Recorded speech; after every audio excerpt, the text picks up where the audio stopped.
Buenas noches. ¿Qué tal, Lisbeth? Saludos.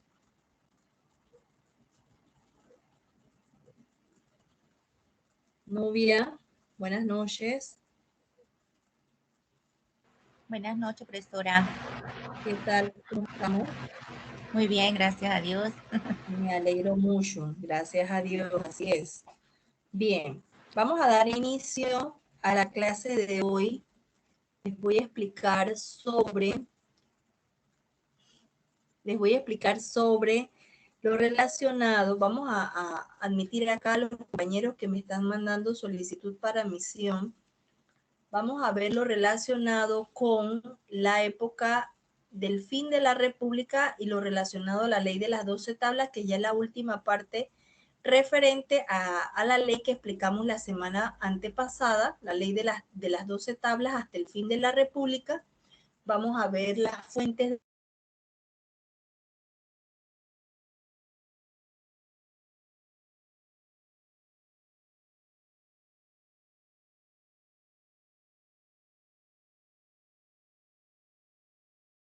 de derecho que se suscitaron durante ese periodo y vamos a analizar vamos a verificar que se fuente de derecho actualmente. Profesora, disculpe, se le escucha Quiero entrecortado. resaltar, ¿sí?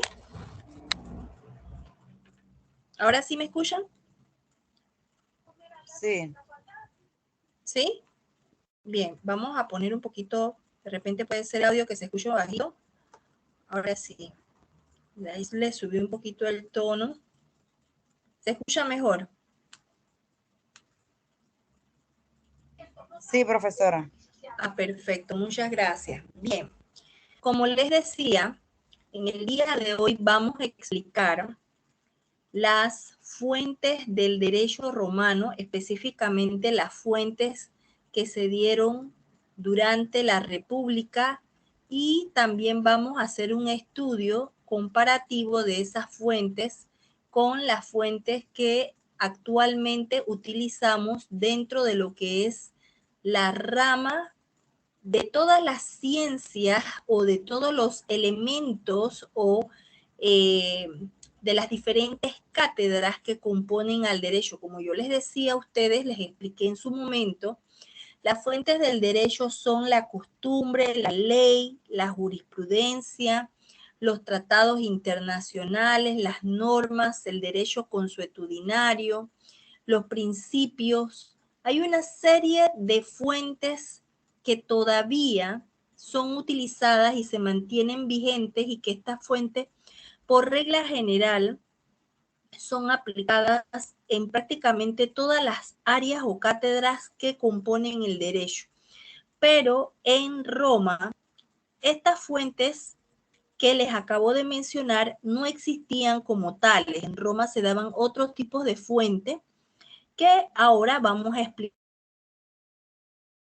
Por ejemplo, los edictos, los plebiscitos, y esas fuentes son o fueron las que dieron origen a las fuentes que tenemos hoy en día: la jurisprudencia, la costumbre, la doctrina, los tratados internacionales y demás.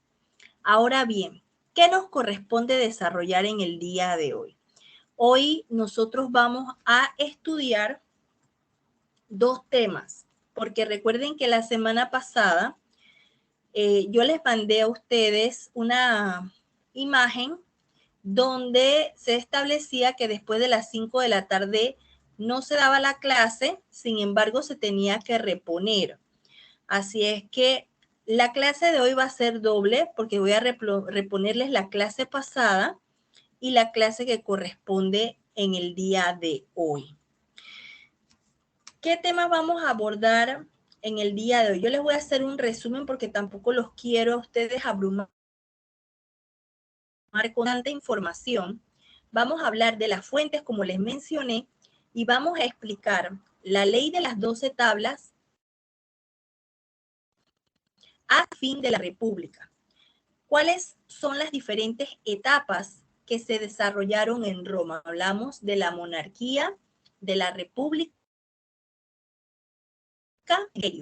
y mencionamos en la clase antepasada o en las clases pasadas que la República fue una de las etapas que más se destacó porque durante el periodo considerado República se crearon precisamente la ley de las 12 tablas que estuvimos explicando hace unas semanas atrás.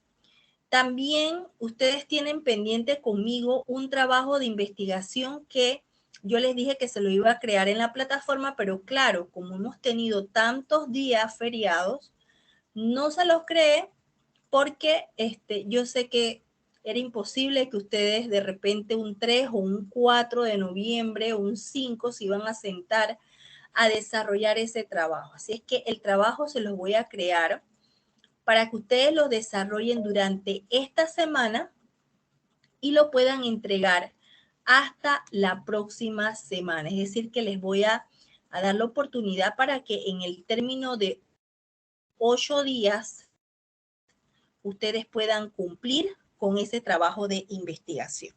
Entonces, ahora al final, cuando yo termine de explicar la clase, yo se los voy a crear y les voy a avisar de una vez, les voy a mandar una captura de imagen para que ustedes vean que ya el trabajo o la asignación está creada y así ustedes puedan cumplir con dicha asignación y que no se les vaya a pasar, que no se les olvide, porque lamentablemente hay estudiantes que se les olvida y después me están pidiendo que les abra la plataforma, que les dé la oportunidad para poder nuevamente subir el trabajo y pues ustedes saben que eso es bastante complicado por el asunto más que todo del tiempo que se ha establecido.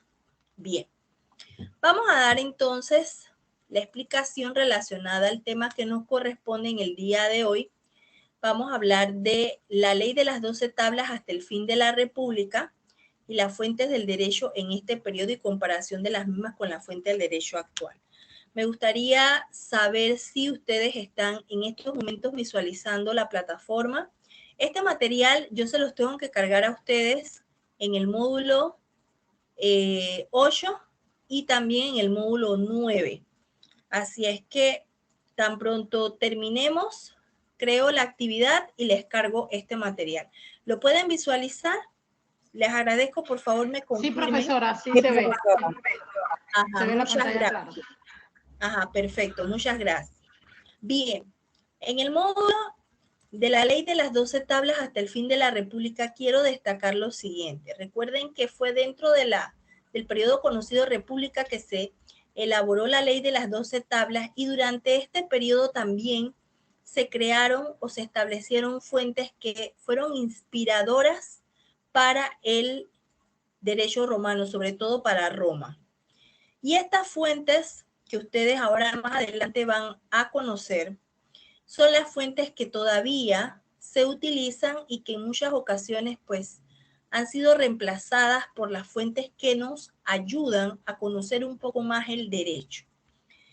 En el recurso audiovisual yo les coloqué a ustedes un video que desarrolla el origen y la importancia de la ley de las 12 tablas. Yo les agradezco, por favor, cuando ya este material esté cargado en la plataforma, ustedes vean el video, lo analicen.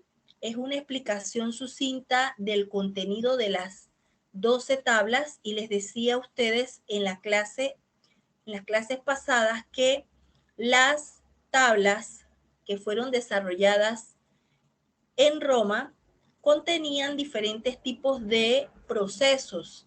En unas se desarrollaban procesos civiles, procesos ordinarios, las sucesiones. En otras se abordaban procesos relacionados con los derechos reales o con la tenencia de la cosa o de los bienes.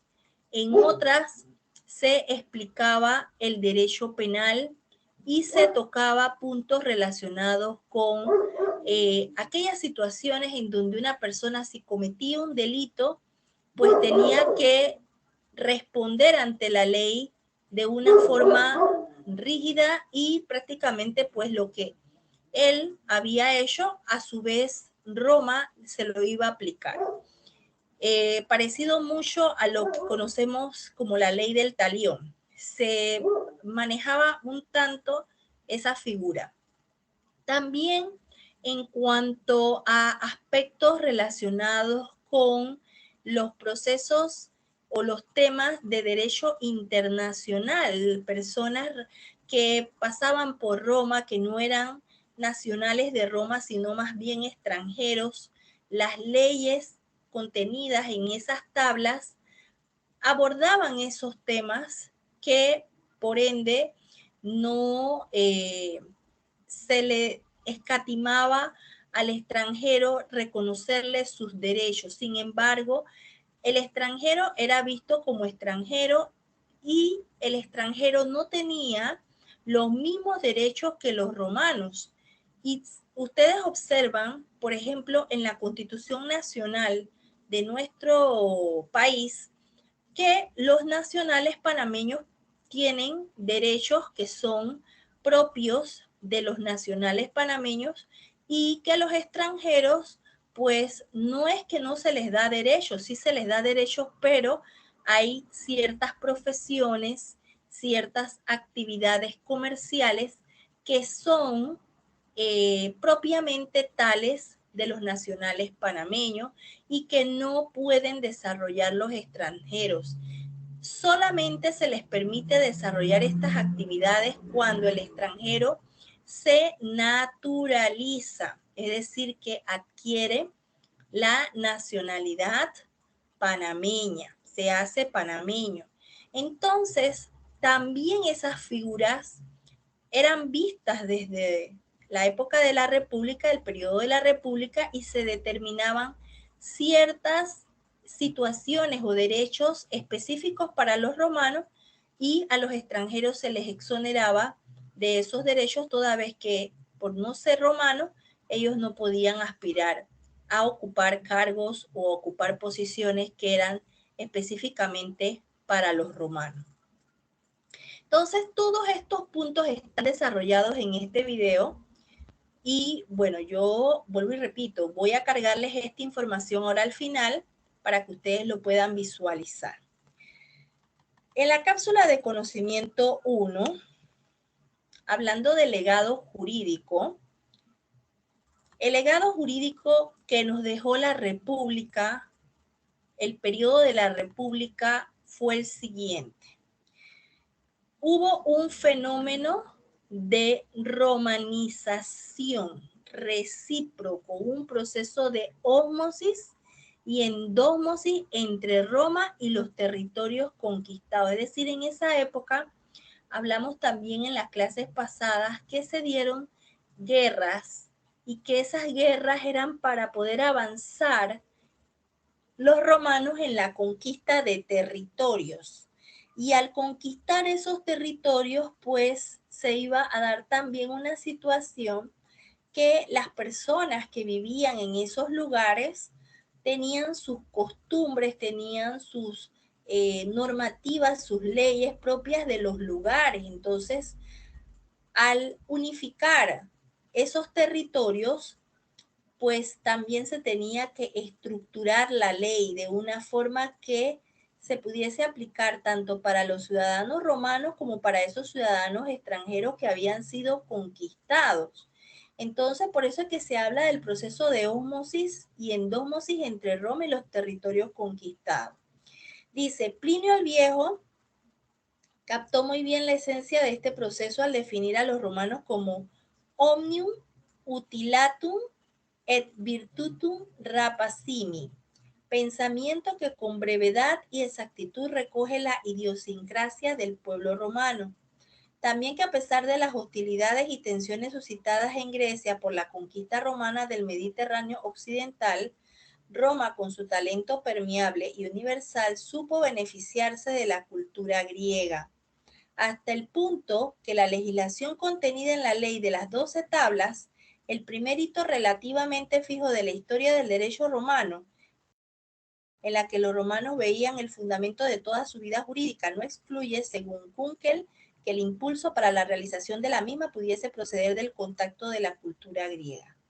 Roma admitió todos los supuestos necesarios para la existencia de lo que los tratadistas del derecho internacional privado llaman tráfico jurídico externo. Es decir, apreciados estudiantes, que el hecho de conquistar territorios nuevos, en este caso, las guerras que se dieron en el Mediterráneo en aquella época, porque estamos hablando del final de la República, no fueron mella o no impidieron a que Roma pudiese crear normativas o leyes en las cuales se pudiera más que todo aplicar a todos los ciudadanos, no solamente los romanos, sino también aquellos extranjeros que habían sido conquistados. Y que durante este periodo, pues lo ideal era sacar lo más importante de cada cultura y poder así regularlo a través de leyes. En la poquito más abajo dice, elaboró un concepto jurídico de extranjería, admitió relaciones jurídicas con otros pueblos, reconoció cierta autonomía, permítanme, ay caramba, se me fue. Permítanme.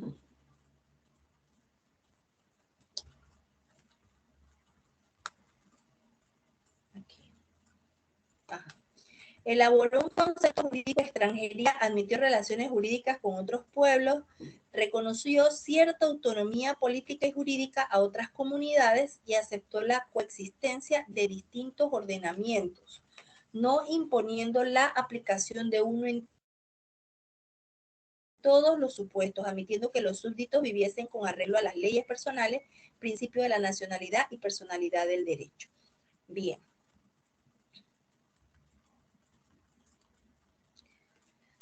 También es debida a que el derecho romano se presenta como un organismo vitalizado por la tensión armónica entre el ius civil tradicional, fundado en el saber de los jurisconsultos y apoyado en algunas leyes, y de otro por un ordenamiento pretorio o ius honorario. Ambos ordenamientos se engarzaron para constituir el ius novum, o sea, el derecho nuevo, cuya fuente viva fue la voluntad del emperador expresado en sus constituciones y en la forma de rescripta, desde Adriano hasta Diocleciano. Más tarde, bajo Constantino, se rompió la tradición de la práctica diocleciana de los rescriptos, que a pesar de ser considerados como baluartes del torrente intelectual clásico, no dejaron de ser también una vía de vulgarización del derecho, como analiza Kaiser, comenzando el mundo de los conceptos jurídicos vulgares a penetrar en la legislación imperial, pasando a ser esa legislación una de las fuentes más importantes para la investigación de ese derecho. ¿Qué se quiere establecer con esto? Independientemente de la situación jurídica que en ese momento se vivía en Roma, lo importante y lo que se quiere rescatar de todo este contenido que les acabo de leer es que Roma adoptó nuevas estructuras normativas, no solamente para favorecer a sus ciudadanos romanos, sino también para aplicar la norma a aquellos extranjeros que habían sido conquistados y que por ende pues necesitaban regular las actividades que se daban en esa época, porque lo ideal era aplicar la norma y que la norma fuera una señal de que había un respeto, de que había más que todo la seriedad para mantener un orden, para no violar la estructura de lo que se había creado, porque recuerde que Roma en realidad fue un imperio en donde se tenía que respetar todos los preceptos establecidos por las autoridades, en este caso los senadores, todas las personas que ejercían la ley, y si no se cumplía con esa ley, pues la persona podía enfrentar cargos y por ende ya allí se le quitaba autoridad a Roma. Entonces era importante que Roma mantuviera esa importancia, ese respeto, y ese respeto se lo iban a ganar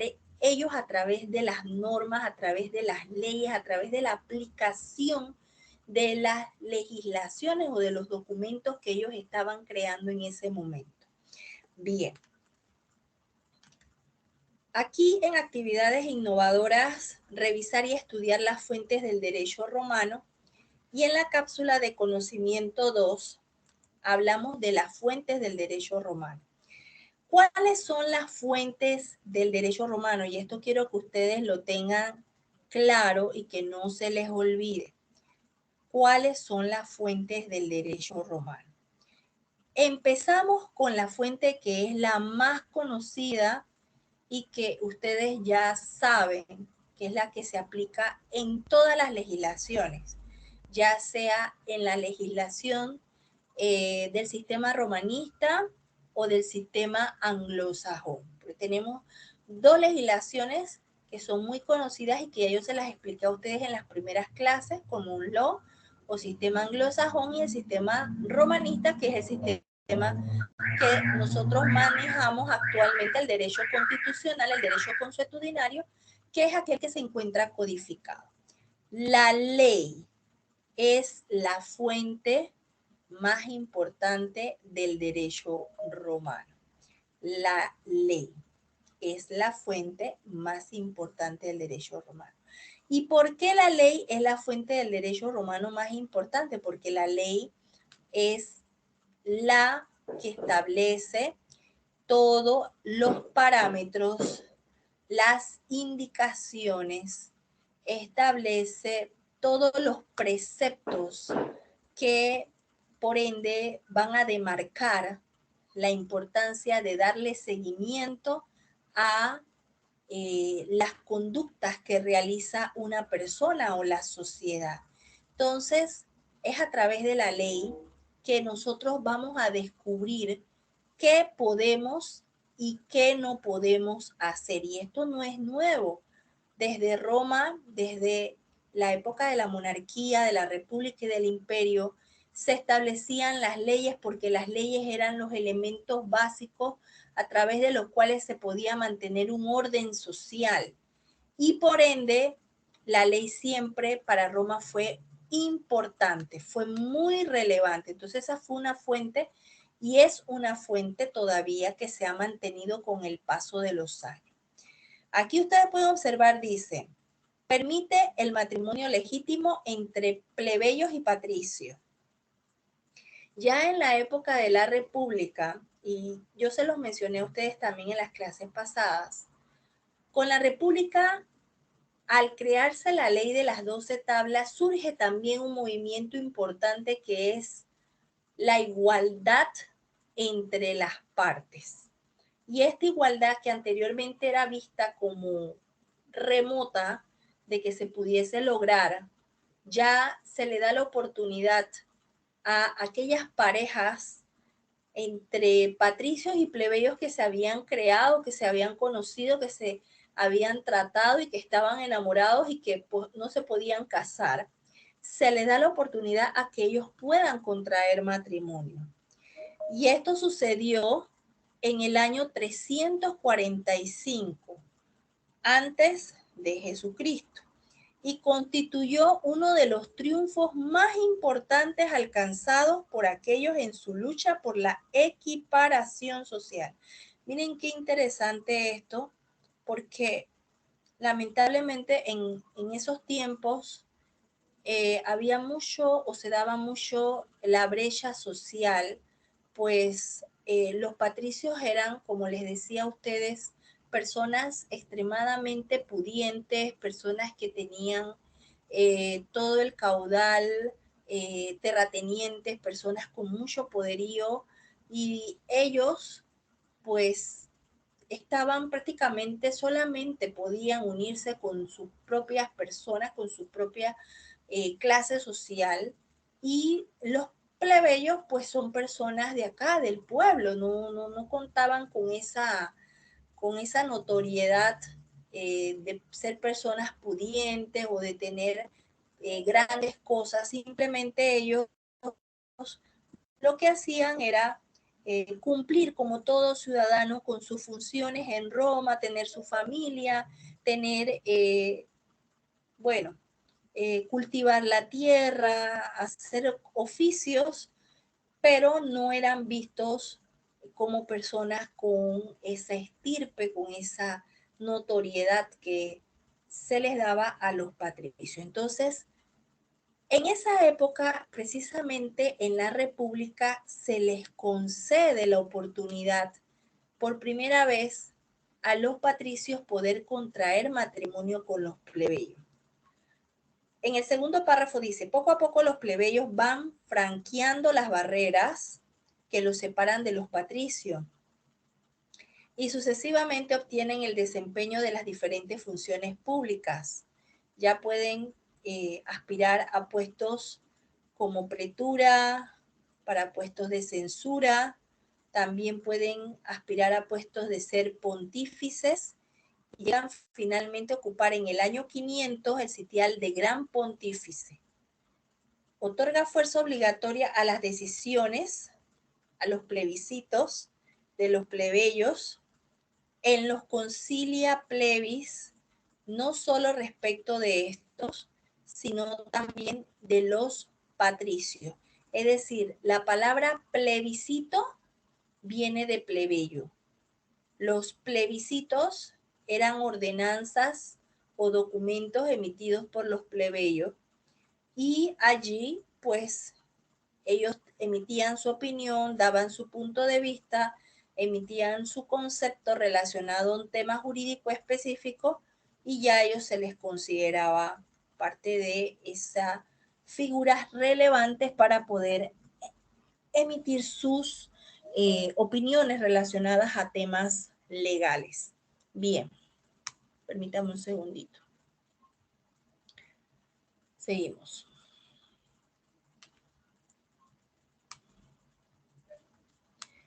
Bien. En lo sucesivo, obligatorio para todos los ciudadanos, desaparece el problema para el Estado plebeyo porque crea uno, al coexistir dos sistemas con la misma capacidad de elaborar y aprobar las leyes, es decir, que los patricios y los plebeyos ya pueden ambos poder elaborar y aprobar las leyes. Ya los plebiscitos tienen fuerza de ley, la plebe ordena y establece decisiones que tomaban los concilios de la plebe interrogados por un tributo.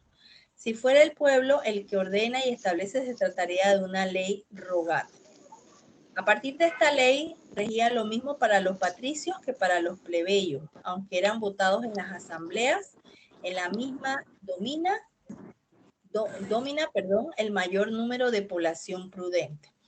Bien, y si ustedes observan con esta figura de los patricios y de los plebeyos y de los concilios y de los plebiscitos y demás y de la generación de leyes y de documentos emitidos por el concilio de la plebe, es lo que tenemos hoy en día y es la figura representativa de lo que vemos como la Asamblea Nacional, porque la Asamblea está integrada.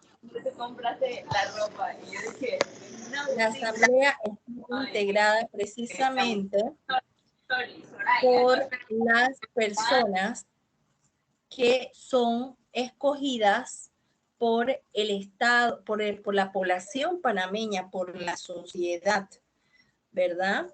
Entonces, de allí nace la importancia de figuras y por ende ustedes pueden observar que en la Asamblea Nacional hoy en día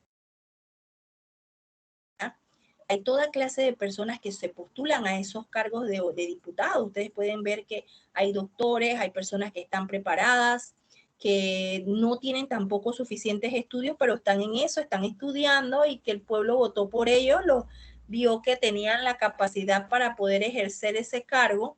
Pero sí es importante que conozcan de leyes. No es bueno que una persona que tome ese tipo de cargos no conozca de leyes. Sí debe saber de leyes. Es importante que esa persona tenga conocimiento de las leyes, porque ser diputado tampoco es cualquier cosa.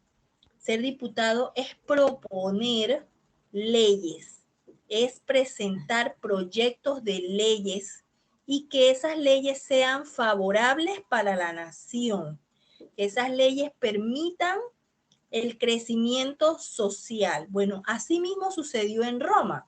Ya se le dio la oportunidad a la plebe, se le dio la oportunidad a los patricios para que ambos pudieran trabajar entre los dos grupos sociales y así poder hacer las propuestas de las diferentes leyes. Por eso es que se habla de la fuente de derecho romano. La primera fuente es la ley y se menciona a los patricios y los plebeyos porque ellos eran los que creaban las leyes a través del concilio de la plebe. Y así ellos, en representación de la sociedad romana, presentaban las leyes y podían votar, y no solamente la ley era aplicada para los plebeyos, sino también era aplicada también para los patricios. Se creaban las leyes, pero esta ley tenía fuerza obligatoria o debía de cumplirse para todos los que formaban parte de la sociedad en Roma. Bien, vamos a seguir.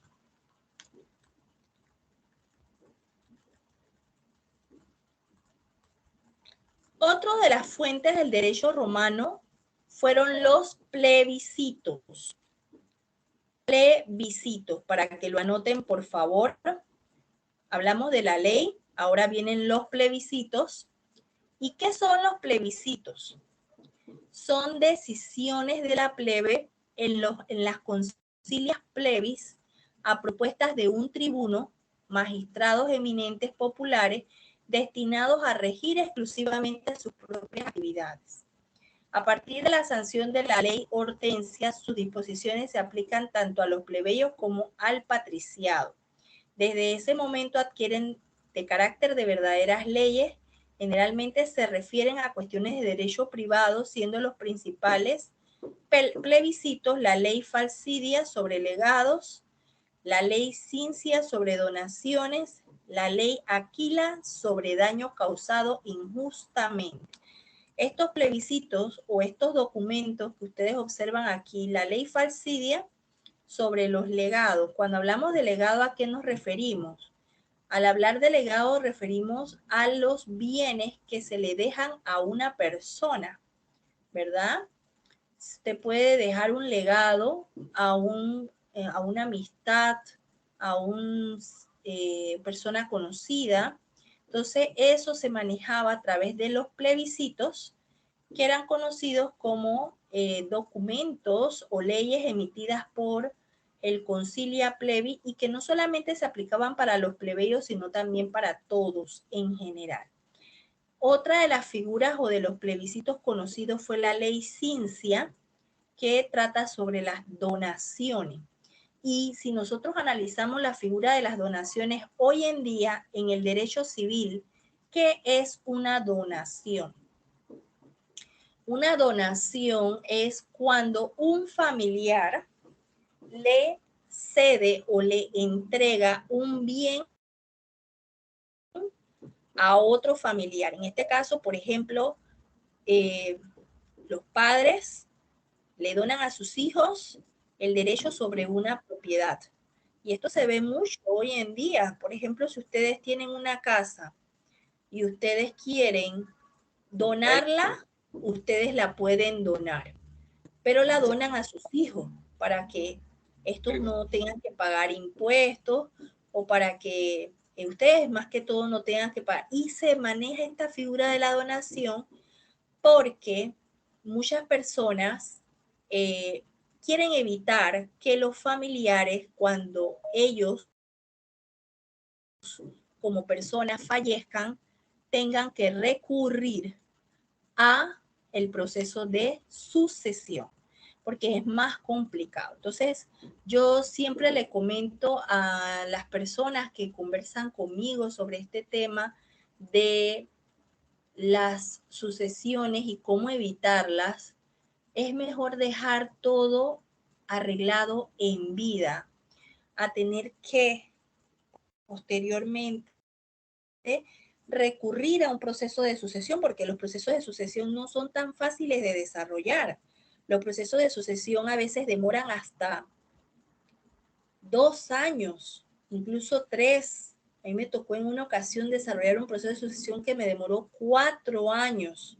Son temas bastante tediosos y entre más propiedades deja el fallecido o el causante, como se le dice en la legislación panameña, más situaciones jurídicas el abogado tiene que enfrentar, porque al realizar la diligencia de inventario y avalúo de bienes, si la propiedad queda ubicada en el Darién, usted tiene que ir, si se hace judicial, hay que ir a realizar la diligencia ya al terreno donde está ubicado la propiedad. Si es extrajudicial, pues entonces le toca a los peritos tener conocimiento del valor catastral de la propiedad a través de las certificaciones del registro público, pero ese es un tema bastante complicado porque el perito tiene que rendir informe, el perito que va a realizar la diligencia de inventario y avalúo. Así que esos son temas bastante delicados y pues mi recomendación es que se maneje a través de la figura de la donación. Entonces, lo que yo quiero resaltar en este caso es que, si ustedes observan, en Roma se emitían plebiscitos relacionados con la ley relacionada, valga la redundancia, de la donación. ¿Y qué ley era esa? La ley Cincia sobre donaciones. Y la ley Aquilia, que guardaba también relación con los plebiscitos sobre daño causado injustamente.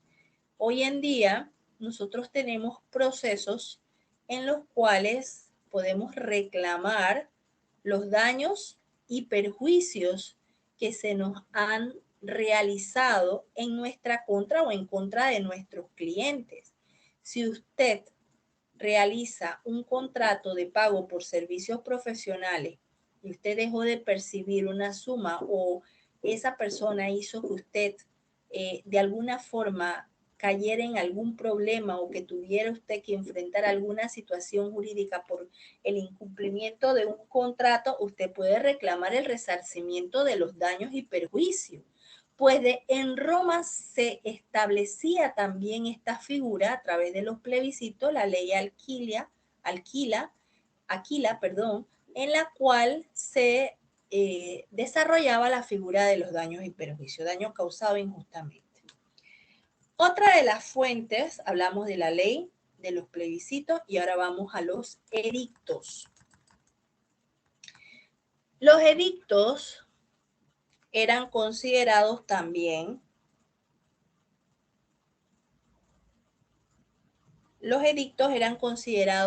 fuentes del derecho romano. El edicto es una fuente del derecho romano en la medida que es una norma o regla jurídica escrita, pero no es una ley, ya que a esta diferencia de el edicto tiene una vigencia de 1 año. Esto es, mientras estuviera el magistrado que lo publicó en su cargo. Sin embargo, una ley puede tener una vigencia indeterminada hasta que no aparezca otra que la modifique o la invalide en su totalidad. Bien, ¿qué era el edicto en Roma? Se dictaba una ley, esa ley tenía que cumplirse. Ahora bien, el edicto se establecía con la finalidad de que en el periodo señalado por la ley se cumpliera, sobre todo según lo que se menciona, el periodo para los edictos de cumplimiento era en esa época de 1 año. Hoy en día nosotros tenemos de igual forma la figura de los edictos, pero los edictos que utilizamos hoy son más que todo para realizar diligencias de notificación dentro de los tribunales, de los juzgados, en donde se le pone en conocimiento a las partes del proceso, a las partes que forman, ya sea la parte demandante o la parte demandada, de cómo va el trámite de un caso. Allí, a través de ese documento, se le indica a las personas interesadas del caso cómo va el trámite relacionado con ese expediente, con ese trámite. En aquella época los edictos tenían más validez o más fortaleza en cuanto a fuente de derecho, fuente de las normas jurídicas, toda vez que el edicto era para establecer el periodo de vigencia del cumplimiento de una ley que por regla general estaba establecido en el plazo de 1 año. Pero hoy en día el edicto es utilizado más que todo con la finalidad de notificar a las partes dentro de un proceso de cómo va el procedimiento en un caso determinado. No sé si tengan preguntas hasta aquí o comentarios que deseen realizar. ¿Está clara la información que se les está explicando? Sí, profesora. Yo tengo entendido, buenas noches, es Drani Buenas Trujillo. noches. Tengo entendido que cuando haces una donación aparte, dicen que es para evitar los impuestos, ¿no? Correcto. Los impuestos, porque cuando tú haces una segregación, sí van los impuestos y lo demás, y una venta, un compra y venta, ¿no? Así que me Así imagino es. que es un poquito más largo, pero también la donación requiere casi de 1 año, 8 meses, 1 año, ¿no? Sí, la donación se practica más que todo es con la finalidad de no tener que estar pagando impuestos, porque si usted, por ejemplo, vende la propiedad, usted sabe que tiene que pagar un porcentaje al fisco, ¿no? Al El 5, 7%. 3 y 2, ajá, 3 y 2, ¿no es? El 5%. Ah, El ok. 5% del valor de la propiedad. Entonces, allí, en ese caso, la donación se practica, pero la donación se realiza de familiar a familiar.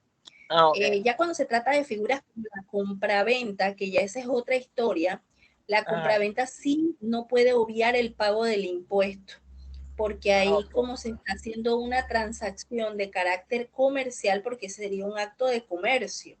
Estamos hablando de una compraventa, y la compraventa es con la finalidad de poder adquirir un bien, y la otra persona está lucrando con la venta de ese bien, así que se puede considerar como un acto comercial.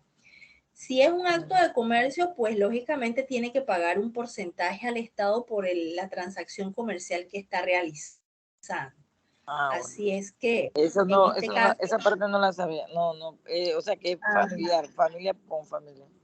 sí, la Cuando es donación se donación. practica en materia de familias, y más que todo en los casos de familiares, de hijos a padres, de padres a hijos y viceversa. También puede ser de abuelos a nietos. Ah, ok.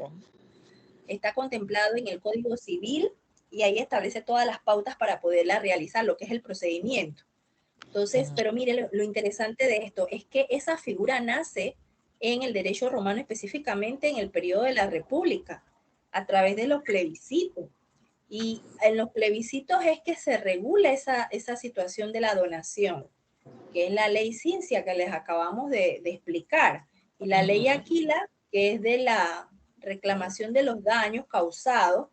Y hoy en día nosotros hacemos ese tipo de demandas porque si, por ejemplo, nosotros realizamos un contrato de alguna naturaleza, y si a raíz del incumplimiento de ese contrato se nos causan daños, pues lógicamente nosotros no nos vamos a quedar con los brazos cruzados, vamos a solicitar la reclamación del pago de esos daños, ¿ya? Entonces, desde esa época se hablaba de todas esas figuras, se legisló de esas figuras, y todavía hoy en día se mantienen esas fuentes que pueden ser transformadas en otras fuentes, como por ejemplo la costumbre, la jurisprudencia y la doctrina, porque ya propiamente tal como plebiscito no se considera los plebiscitos como fuente exclusiva, pero sí tenemos otras fuentes como la doctrina, y la doctrina más que todo es la aplicación de la norma dada por una persona conocedora del derecho, que haya más que todo manejado el derecho, y que pues pueda dar su opinión, ya sea en la legislación panameña como en la legislación costarricense y viceversa. Bien. Vamos a dar la cabida acá a los compañeros que se están agregando. Bien. Gracias, profesora. Ajá, cómo no. Vamos a seguir entonces con los edictos. Ajá, dígame usted, buenas noches.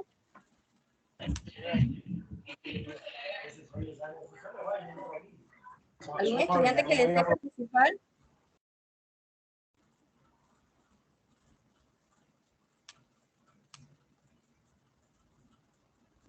Bien, vamos a seguir.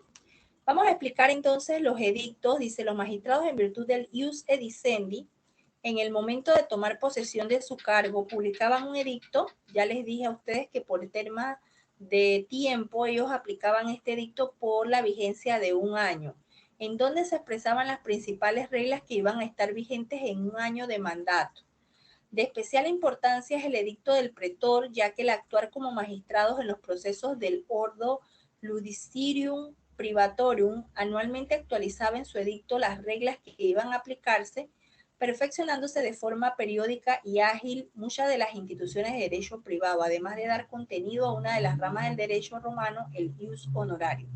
Entonces, los edictos en esa época eran utilizados con el objetivo de indicar más que todo qué leyes o qué medidas legales se iban a aplicar durante el término de un año. Pero hoy en día, si analizamos en qué consiste el edicto y para qué se utiliza el edicto más que todo es empleado con la finalidad de notificar a las partes dentro de un proceso. Ejemplo, si yo presento un proceso de familia, un proceso, pongamos, de divorcio, ¿verdad? Donde las partes se están divorciando. Por regla general, el tribunal va a admitir, si cumple con todos los requisitos, la solicitud de divorcio, va a admitir el proceso de divorcio. Y esa admisión la va a presentar o la va a hacer pública a través de un edicto. ¿Cómo lo va a publicar? Lo va a publicar en los estrados del tribunal. No sé si ustedes han tenido la oportunidad de ver que en los juzgados tienen unos tableros que dicen lunes, martes, miércoles, jueves y viernes. En cada uno de esos días hay un documento, varias hojas de papel que están colocadas dentro de cada fecha. Precisamente esos son los edictos y esos edictos lo que están es comunicando a las personas que lógicamente van al tribunal a ver cómo van sus trámites, qué situaciones o qué diligencias se están desarrollando en algún caso en específico. Entonces, esa es la función de hoy en día de los edictos. Los edictos de aquella época más que todo eran empleados para indicar qué leyes o qué normativas o qué situaciones jurídicas iban a ser utilizadas para desarrollar una actividad durante el término de un año. Otra de las figuras o de las fuentes del derecho en Roma fue el ius honorarium. Constituye el derecho surgido de la jurisdicción de los magistrados. Ius praetorium, elaborado por los pretores, cuyo propósito, según Papiniano, es la de ayudar, suplir o corregir el derecho civil. Las innovaciones introducidas por los pretores lo fueron, sobre todo en el ámbito del proceso, dada su función de encauzar controversias litigiosas y a través del edicto resolución del magistrado en la que se determina cómo discutir un conflicto jurídico. Otro de los fuentes, los senados consultos. Son los acuerdos adoptados por el Senado que adquirieron su mayor protagonismo e importancia como fuente del derecho en la época del Principado. El procedimiento para la aprobación de un Senado consulto difería del realizado para las leyes en la Asamblea Comicial por centurias, ya que no necesitaba el periodo de previa publicación del proyecto. Entonces, hablamos de la ley, hablamos de los edictos, hablamos de los plebiscitos, hablamos del ius honorarium, ahora estamos hablando de los senados consultos. Los senados consultos estaban compuestos por tres partes. La praescriptio, indicando el magistrado proponente la fecha y lugar de votación, el texto dividido en capítulos y la santio, indicando el número de senadores presentes al público. Los senados consultos se designaban por el nombre del magistrado proponente macedoniano o por el objeto contenido que regulaba, vocales. Otra de las fuentes en aquella época de la República fue la jurisprudencia. Y todavía la jurisprudencia hoy en día es fuente de derecho. ¿Qué es la jurisprudencia? La jurisprudencia es los fallos emitidos por los pretores, por los senados consultos, bueno, los senados consultos no, pero los senados consultos eran los que creaban la ley, por las tribunas, por aquellos magistrados, por las magistraturas, todos aquellos fallos que eran emitidos por altos cargos de juicio, esos son la jurisprudencia. ¿Cómo se dividía la jurisprudencia? La jurisprudencia se dividía en varios puntos. La primera, conocida como separación del ius y el fas. El pensamiento filosófico griego se deja sentir y la jurisprudencia de carácter laico.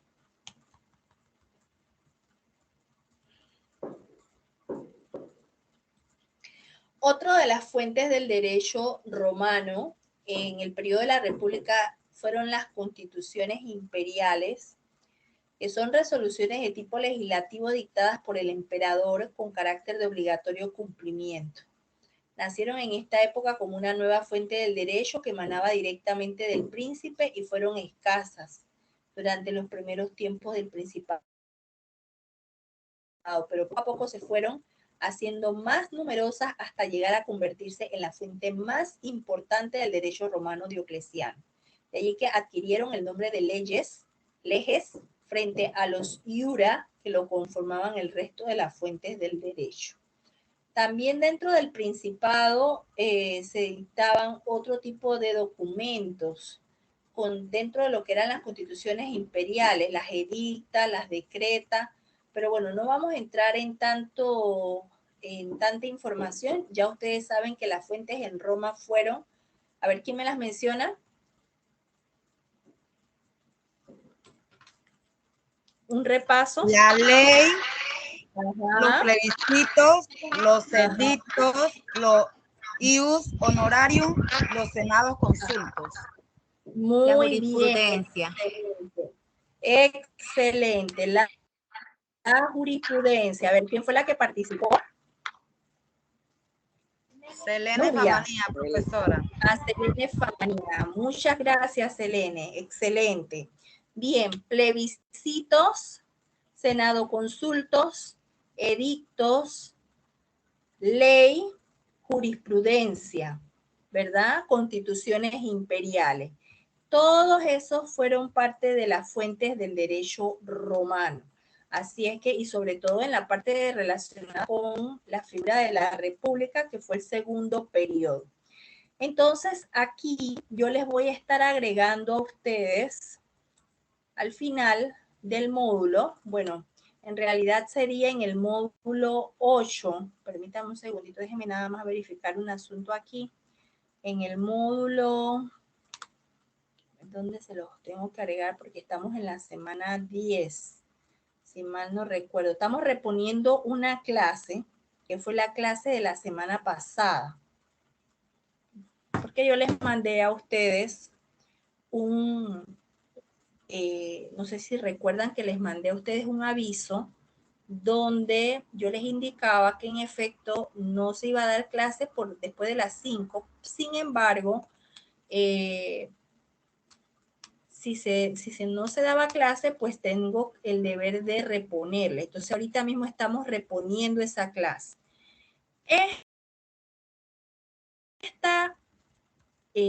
Este módulo que les acabo de explicar de las leyes, de las fuentes, perdón, del derecho romano, va a estar aquí en el módulo 9.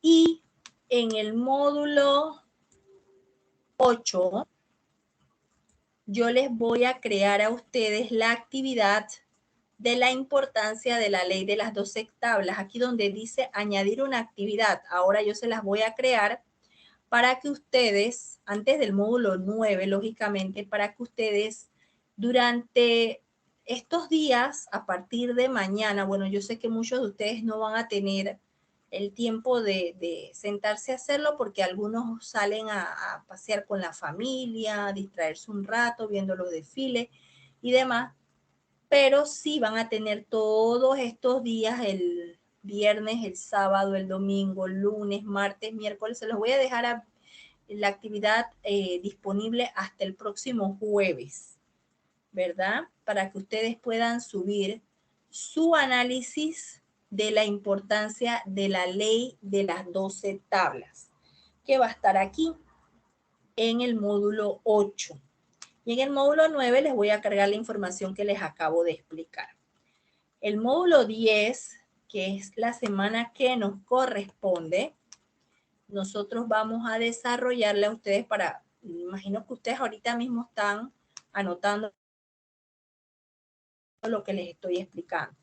Vamos a hablar sobre del avenimiento del imperio, que es otra figura, el avenimiento del imperio romano y lo que se dio durante ese periodo del avenimiento del imperio romano. Porque ya salimos entonces de la república, ya vimos la ley de las 12 tablas, el fin de la república, la fuente del derecho romano, que es la que acabamos de explicar, y ahora vamos a ver entonces en qué consiste el imperio romano, que sería ya la tercera etapa que conforma la materia. Entonces, como ustedes pueden observar aquí, esto va a estar cargado en el módulo 10. El módulo 9 que ustedes ven acá va a estar cargado en el módulo 10. Lo que sucede es que yo ahorita mismo tengo abierto mi clase de Derecho Romano en la UIP. Entonces, yo tengo que cargarle esta misma información a ustedes en la UAM. No se las he podido cargar, pero esta información va a estar en el módulo 10, del avenimiento del imperio a la muerte de Alejandro Severo y análisis de la fuente del derecho en este periodo y comparación de las mismas con la fuente del derecho actual. Y yo les coloqué aquí en la parte de tema que esta etapa se da del 284 después de Cristo hasta el 476 después de Cristo. Fue la última fase autoritaria del gobierno en el antiguo Imperio Romano después del periodo conocido como Principado, que se inició en el 27 a.C. y se ha considerado tradicionalmente que comienza en el 284 con el reinado de Diocleciano después de la crisis del siglo III de los años 235 a 284. Yo no les voy a preguntar esos detalles a ustedes en el examen final ni en el examen parcial que va a ser para las próximas semanas, no, porque en realidad lo de las fechas es lo de menos. Para mí lo que me interesa en realidad es que ustedes tengan el conocimiento de las diferentes normas que se crearon en esa época y que todavía, a pesar de los años, esas normas existen y están y son utilizadas en casi todas las legislaciones. En recursos audiovisuales, yo les coloqué y les voy a colocar a ustedes en el módulo 10 este video donde se resalta el Imperio Romano. ¿En qué consiste el Imperio Romano? ¿Cómo se dio esa etapa en Roma? ¿Quiénes conformaron los cargos de emperadores romanos? ¿Y cuál fue la importancia de estas figuras en Roma? Entonces, para que ustedes tengan la oportunidad de escuchar esos videos, yo les coloqué 2 videos. El Imperio Romano en 10 minutos es más sencillo y este es un poquito más extenso, pero no de menor importancia porque explica con detalle las situaciones que se dieron durante este periodo. El dominado imperio absoluto. El término dominado deriva del latín dominus, que significa señor o dueño. Era la forma tradicional con la que los esclavos se dirigían a sus amos. Durante el Principado se usó esporádicamente para dirigirse al emperador, aunque se consideraba una adulación excesiva. Augusto desalentó esta práctica y Tiberio la consideraba un servilismo. En cambio, Domiciano alentó su uso, pero ninguno de los emperadores utilizó el término hasta el reinado de Aureliano, en el 274 después de Cristo, cuando sus monedas llevan la inscripción Deus et Dominus Natus. Aquí yo les coloqué una imagen, les voy a colocar lógicamente una imagen dentro del módulo donde refleja todo el poderío que se concentraba en un emperador romano. Los emperadores romanos prácticamente tenían el control de todo. Ellos ejercían prácticamente las funciones que estaban anteriormente distribuidas entre diferentes figuras como los pretores, los senadores, los senadoconsultos, los magistrados, pues él era el que colocaba o daba las órdenes para todo, para todas las actividades que se desarrollaran en Roma. Él tenía que estar anuente de todos los detalles, de todas las situaciones jurídicas que se daban en Roma y pues no podía estar nada oculto ante los ojos de él. Bien, aquí como pueden ustedes observar, él dirigía, entre los emperadores más conocidos está Octavio César. Los Césares, ellos manejaban la parte de los edictos, Consejo Imperial, el culto imperial, la figura del gran pontífice, el cónsul vitalicio y sobre todo la figura del emperador. Y acá, en el tema de las provincias, porque recuerden que en Roma también se dividía, así como nosotros hoy en día, los países con sus respectivas provincias, ellos veían las leyes que tenían que ver con la paz romana, la romanización, la expansión del cristianismo y la universalización de la ciudadanía romana. O sea, el imperio romano estaba en realidad cargado de toda esta estrategia. Ellos tenían que estar pendientes de todos los puntos relacionados con su autonomía dentro del Estado romano. La línea del tiempo de Roma. Aquí ustedes pueden ver los periodos. Aquí está la monarquía, la república y el imperio. La monarquía 753 al 509, 609, esto era antes de Cristo, 509 al 27 y después de Cristo se dio el imperio del 27 al 476. La transición, ¿cómo se dio esa transición de la república al imperio?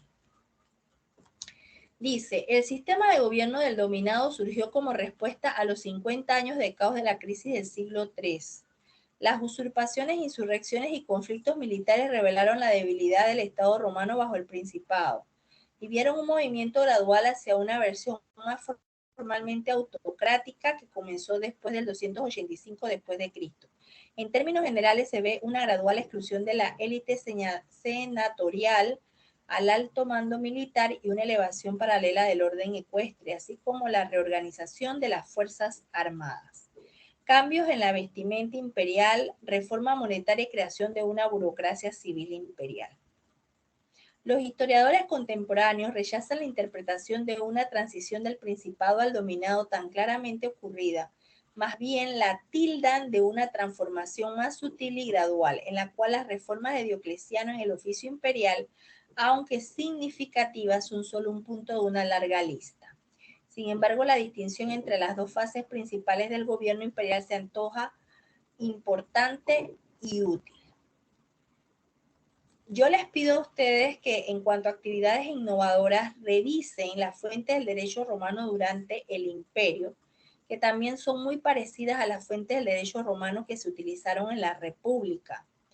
Y por ende, pues, como hicimos en la clase que acabamos de explicar, la clase anterior, Esas fuentes, a pesar de que muchas de ellas ya no son ampliamente utilizadas, como es el caso de las del ius honorarium y de los plebiscitos, que son figuras que ya no se utilizan comúnmente como en aquella época, pero sí se ha mantenido en cierta forma siendo útil para diferentes actividades jurídicas o gestiones jurídicas que se realicen en torno a lo que es la parte del desarrollo del procedimiento del derecho que nosotros hoy en día regulamos o conocemos en nuestra legislación. Bien, el emperador. El emperador tenía muchas facultades. Él, por regla general, tenía el poder legislativo, el poder en sus manos, el poder judicial, era el jefe del ejecutivo y también era el dueño totalitario de la hacienda, es decir, de todos los terrenos. Él elige y convoca al Senado, el Consejo Municipal de Roma, él elige a los magistrados y las funciones que ellos van a desempeñar. También nombra a los prefectos, a los pretores. Él va a nombrar a las personas que se van a encargar del abastecimiento de la ciudad, a los bomberos de la ciudad y también a todo lo relacionado con el estamento de seguridad, es decir, a la policía que va a regular la parte sensitiva que es mantener la seguridad en cada una de las provincias que conformaban el imperio. Los ministros también los nombra él. En aquella época nombraba a los ministros de Asuntos Exteriores, a los de Hacienda, a los de Justicia y al defensor del pueblo.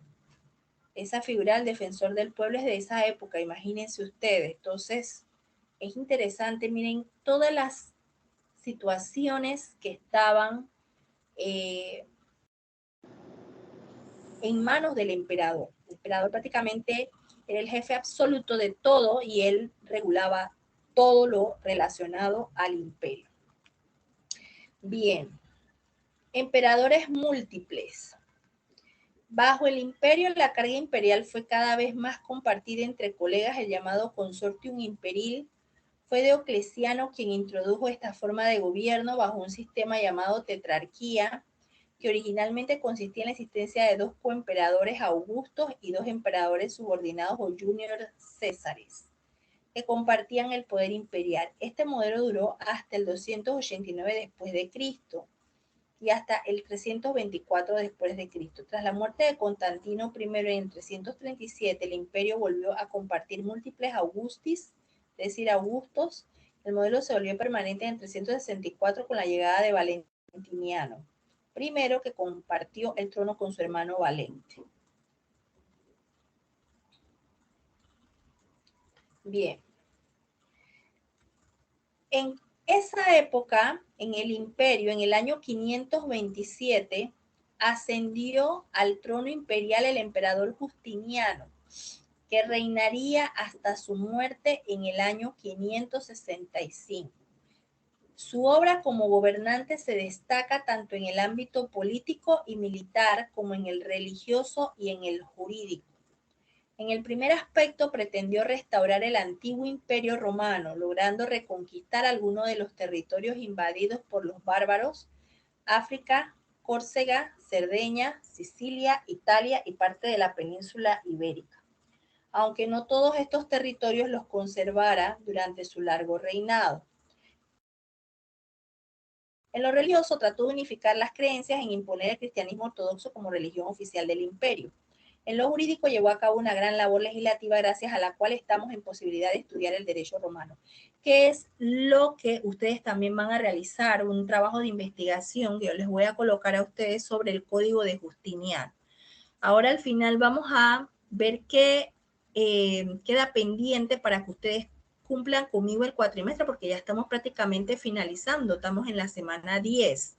Así que tenemos que revisar qué han hecho y qué les hace falta. Yo tengo que sentarme a calificar. no he podido calificar porque he estado bastante ocupada. Todas estas semanas han sido semanas bastante ajetreadas y pues no me he podido sentar a calificar, pero sí lo voy a hacer. Yo espero que en este fin de semana pueda sentarme a hacerlo para que así ya yo pueda tener pues la tranquilidad de que ustedes ya conozcan su calificación. Bien, acá en si quieres saber más, yo les compartí unos enlaces relacionados con el periodo, relacionado más que todo con el periodo del imperio. Y en las reflexiones, el imperio romano se caracterizó por la figura del emperador que tenía el poder absoluto del gobierno, un poderoso ejército entrenado para la guerra, un sistema de leyes originado durante la República que se consolidó como la disciplina del derecho romano durante el imperio. Lista de los emperadores romanos más famosos. Aquí está Tiberio, Julio César, Marco Aurelio, Nerón, Nerva, Trajano, Adriano. Si es que ahí les coloco las diferentes situaciones que se dieron durante sus periodos y qué hechos acontecieron durante su gobierno, durante su investidura como emperadores. Y la bibliografía, pues los libros que ya ustedes conocen. Comentarios, observaciones.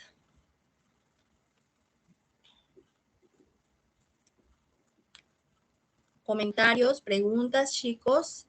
¿Estamos claros? Lo que se les ha explicado, recuerden que estuvimos hablando de las fuentes del derecho. Ahora hablamos del imperio.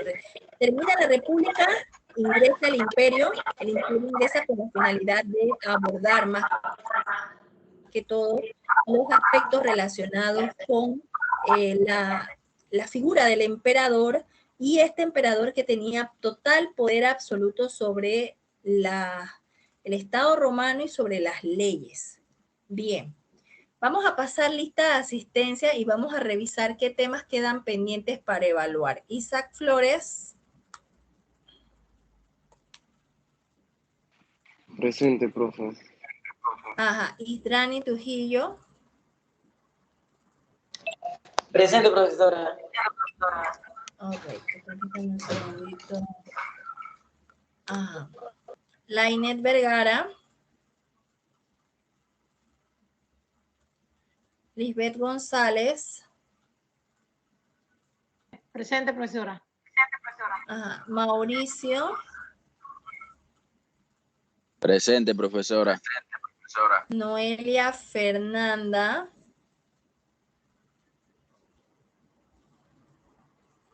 Noelia.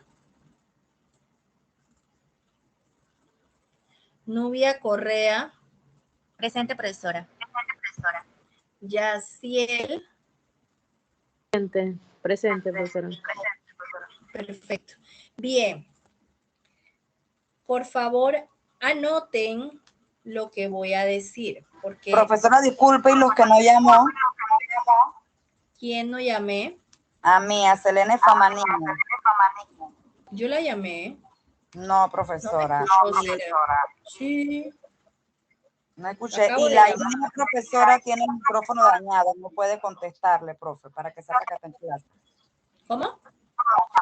Que la compañera Lainé Vergara está ¿Quién en tiene el clase, micrófono? solo que no puede contestar porque el micrófono está dañado.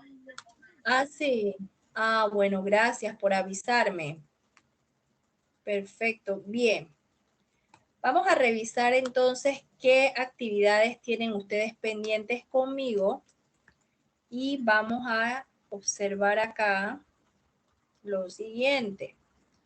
Ya ustedes, para ver, vamos a ver acá. Ustedes tienen ahí dos trabajos de investigación. El primer trabajo de investigación, la fecha fue el 5 de octubre. El segundo trabajo de investigación, la fecha era para el 26 de octubre. El primer trabajo de investigación ya ustedes lo realizaron, que prácticamente era el de la ley, perdón, sobre la las etapas del derecho romano. Ya ese trabajo ustedes lo entregaron. El segundo trabajo de investigación va a ser la ley de las 12 tablas y el código de Justiniano. Esa actividad, lógicamente, no va a ser para el 26 de octubre. Vamos a cambiarle la fecha. Permítanme un segundito.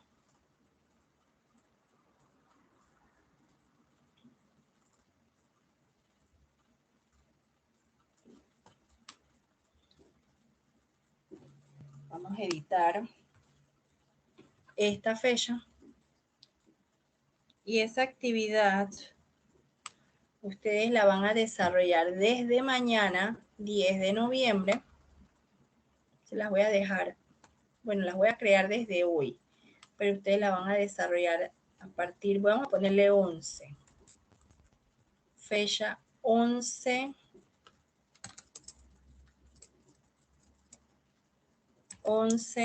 de noviembre hasta el 18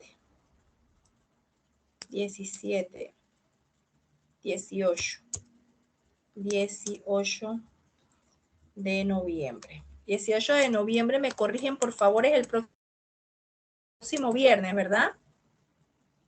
Que tenga calendario a sus manos. Sí, profesora. 18 es ¿Sí? viernes.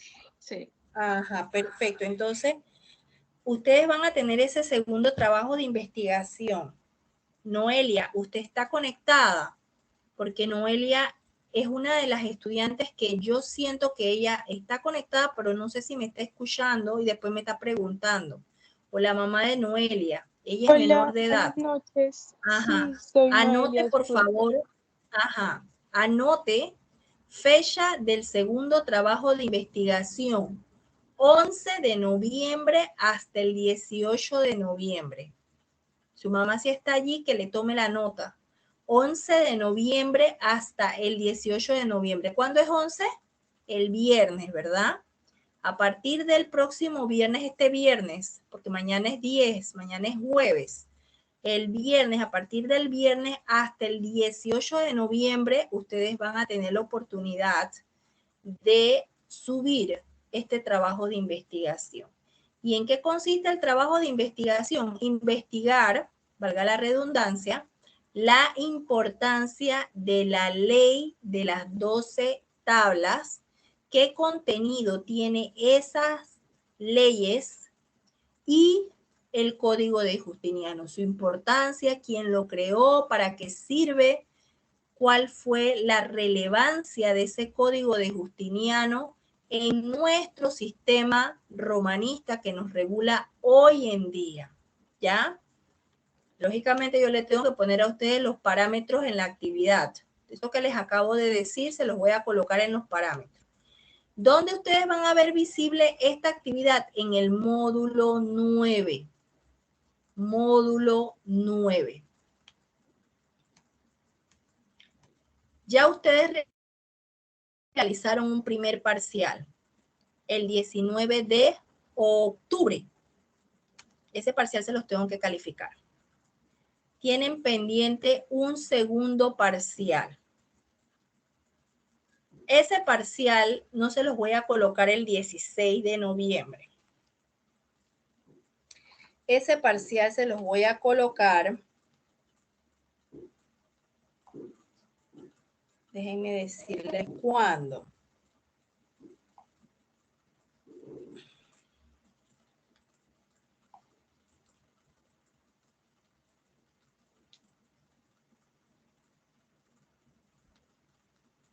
Es un lío con este calendario mío del teléfono. Agenda, día, semanas. Mes. 16 de noviembre parcial. Vamos a hacer una corrección y se los voy a colocar para el 23 de noviembre.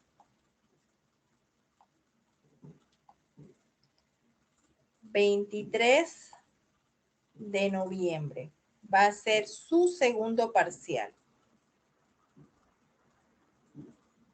¿Estamos claros?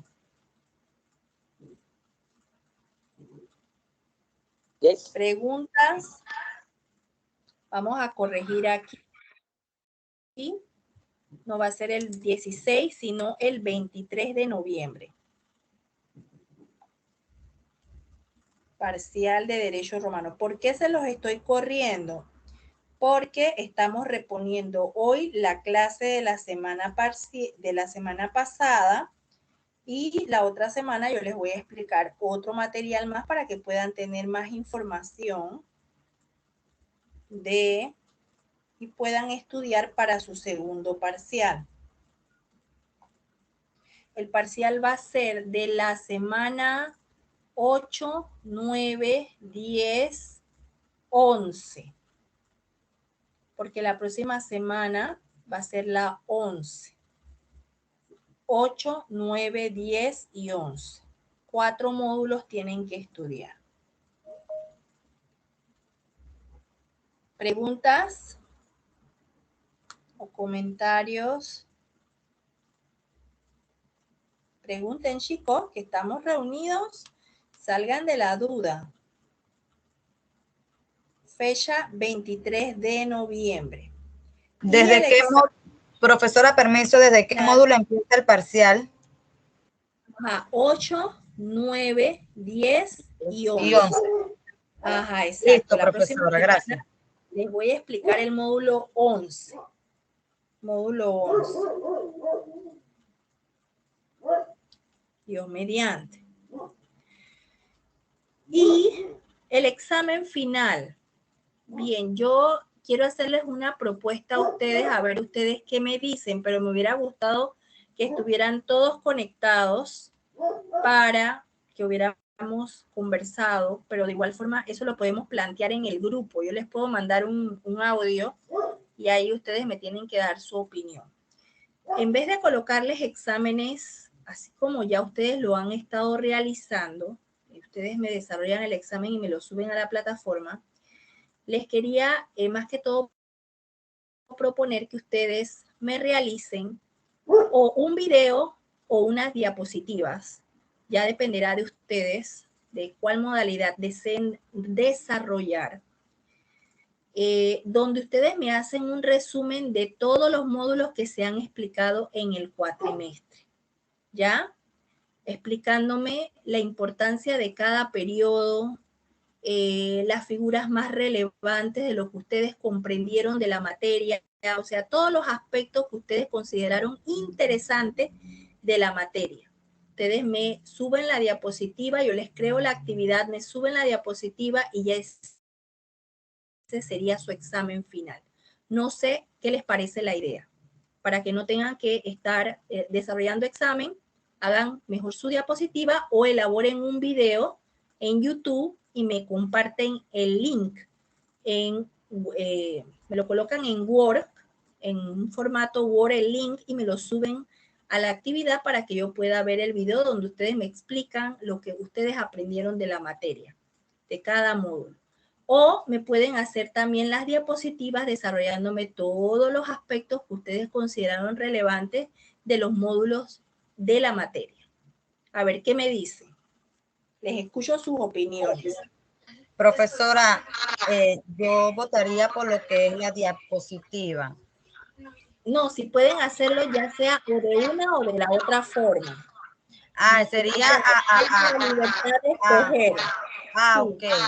Listo. Gracias. Pues, tienen la libertad de escoger. O pueden hacer diapositivas o pueden hacer el video. No les voy a imponer que sea video porque yo sé que muchos de ustedes de repente se les hace difícil por el tema de descargar los programas, de grabar el video, pero hay otros estudiantes que sí, o sea, que manejan bien lo que es el tema de la tecnología y de repente para evitar estar haciendo la diapositiva me pueden mandar el link del video y yo ya con eso les califico. Así es que ya queda a discreción de ustedes que lo hagamos de esa forma. Esa actividad sí va a estar programada para el 7 de diciembre. Esa sí va a quedar tal cual a como está aquí. vale el 30% de la nota. ¿Ya? ¿Estamos claros? Sí, profesora, estamos claritos. Bueno, entonces No va a ya haber problema para subir porque pese mucho o algo así, ¿no? no, es lo que les estoy Claro. comentando. O sea, miren, prestenme atención porque a veces no me prestan atención y se les pasa y me dicen, ay, profesora, es que mire que se me fue difícil cargar el video. No. Ustedes, por eso les digo que les doy la opción de hacerlo en diapositiva porque muchos no manejan el asunto de la tecnología. Yo, por regla general, cuando hago un video, yo lo subo a YouTube, ¿ya? Yo lo comparto, lo subo a YouTube. Y yo lo que hago es que copio el link del video y lo pego en una página, en Word. Vamos a poner el caso. Ese documento yo lo guardo y le pongo arriba, video del examen final Derecho Romano. Yo lo subo a la plataforma ya con el link, sin la necesidad de cargar el video, y yo como docente acá reviso el documento, verifico el link y lo pego en mi pestañita de mi computadora y automáticamente eso me tiene que abrir. No sé si me explico. Sin la necesidad de que ustedes tengan que cargar el video porque a veces por el en la plataforma. Por el peso del video no les va a permitir cargarlo porque la plataforma tiene hasta cierto límite para subir. Exactamente, y no les va a dejar cargar el video. Entonces, lo recomendable es que lo guarden, que me copien el link y me lo agreguen o me lo guarden en una página de Word y suban entonces donde está la actividad creada, profesora, este es el link de mi video. Ya entonces yo lo copio, lo pego y lo abro desde acá, ¿sí? Entonces, ya queda a discreción de ustedes o hacer el video o hacer sus diapositivas. Ya se los dejo a discreción. Ese sería el examen final de ustedes. ¿Qué tienen que hacer en ese examen? Explicar todo lo que ustedes aprendieron en la clase, de cada uno de los módulos, porque recuerden que los módulos todos tienen diferentes tipos de información, unos desarrollan las fuentes, otros desarrollan las 12 tablas, otros explican el sistema romanista, otros explican el sistema anglosajón, otros desarrollan lo relacionado con la época o la etapa de la República, otros del Imperio. O sea, ustedes van a seleccionar los aspectos más relevantes de cada módulo y usted lo va a explicar con su diapositivo, con su video. Y ya en base a lo que ustedes me desarrollen, yo les coloco su calificación. Ese sería el examen final. ¿Quiénes me deben examen a mí? ¿Quiénes me están debiendo examen? Ninguno. Examen. Todos están al día conmigo. Examen parcial, el examen parcial anterior. Todos están al día. Y yo creo que nada, yo le doy un trabajo nada más. Pero bueno, ya debía, pues, porque ya no me la acepta.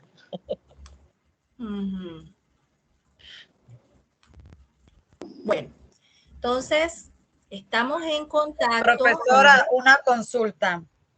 Usted había mandado, dígame. O sea, usted había dado en un módulo aparecía 35 palabras, no sé si recuerda, que hablaba sobre los senados consultos, la jurisprudencia. Eso usted había dicho, no sé si me equivoco, que lo mandaran a su correo porque no estaba colocado ni un link para enviarlo en ningún módulo, o sea, no era como una tarea. No sé si usted lo va a tomar en cuenta o no, porque yo de igual manera yo se lo envío a su correo. Yo lo tomo en cuenta. Usted sí lo va a tomar en cuenta. Yo le dije a ustedes, sí, pero con el video cuando va a salir todo. Sí, si el estudiante, escúcheme, si el estudiante, por ejemplo, está ganando 65, le falta o 68 o 67 y le falta puntitos extra para poder pasar, si usted me mandó esa información en su momento, porque ya a esta altura no, ya el que me lo mandó me lo envió y listo. Yo le puedo tomar eso como puntos para poderle dar los puntitos que hacen falta para que pueda pasar la materia. ¿Sí? Sí me lo envío. Sí, profesora, era para salir de duda porque yo se lo envié el día que usted dijo, pero hace mucho tiempo fue eso y quería nada más saber. Sí, un poquito extra. Ahora bien, yo antes de mandar las notas, yo les aviso a ustedes que ingresen a la plataforma. Ustedes van a ingresar a la plataforma, van a revisar y allí entonces ustedes me van a indicar, profesora, mire, me hace falta esta nota o profesora, me explico, ahí podemos ajustar cuentas. Aquellos estudiantes que no me entregaron justificación de lo que les impidió hacer los trabajos, pues lamentablemente yo no les puedo considerar. Pero aquellos que sí lo hicieron y de repente pues quieren que se los tome en cuenta, lógicamente no les puedo tomar la totalidad de los puntos, pero sí les puedo considerar un porcentaje. Así es que bueno, eso lo pudiéramos hablar antes de que yo envíe las calificaciones a la universidad, ¿ya? Porque yo siempre le notifico a mis estudiantes, yo no envío calificaciones sin antes notificarle a los estudiantes de cómo van a pasar el cuatrimestre, ¿ya? Yo siempre les aviso para que ustedes revisen. Bien, entonces, no sé si aclaré su pregunta. ¿La aclaré? No se entendió, profesora, no se entendió. ¿Qué no entendió? A ver. Que no se escuchó bien, es que estoy por acá por Chitre, así que no sé qué fue lo que dijo lo último. A ver, ¿quién le dijo, quién repite lo que le di, lo que acabo de decir a la compañera? El que me está escuchando. ¿Qué dije yo? Nadie me escuchó.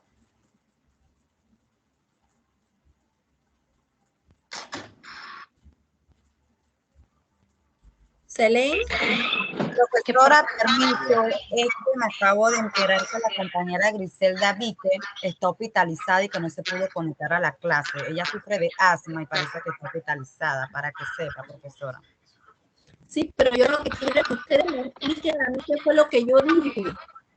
Lo último, profesor. Profesora, usted habló sobre las diapositivas y sobre el video del examen final. También yo le comenté sobre el tema del vocabulario. Usted dijo que usted lo tome en cuenta, dado de que si algún estudiante habla con usted día antes, que usted comunica sobre las notas antes de enviarla a la universidad, usted ve cómo puede ayudar al estudiante si en dado caso lo necesita y ha sido eficiente en lo que es los trabajos y todo lo que usted ha dado.